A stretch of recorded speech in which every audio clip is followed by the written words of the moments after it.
Ward number 1ના યુવા ભાજપ ઉપપ્રમુખ નિશિત અમીનના જન્મદિવસની ઉજવણી સેવાકીય કાર્યક્રમો થકી કરવામાં આવી।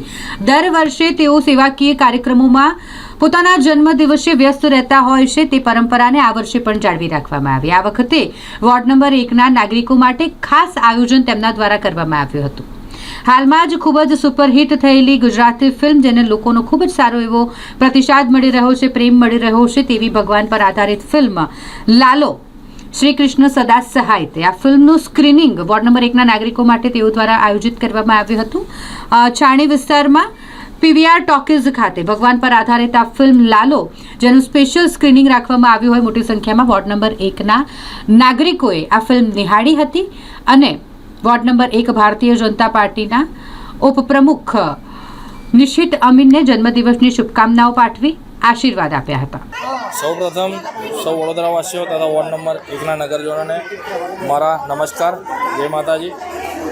સેવા કરવાનો તો કરતો રહું છું અને મારા ભાગ્યમાં છે અને હું ઈશ્વરને આજે મારા જન્મદિવસ નિમિત્તે એવી પ્રાર્થના કરું છું કે અવારનવાર હજુ મને ખૂબ શક્તિ આપે અને તક આપે કે પ્રજાની વારે આવવાનો મને મોકો આપે।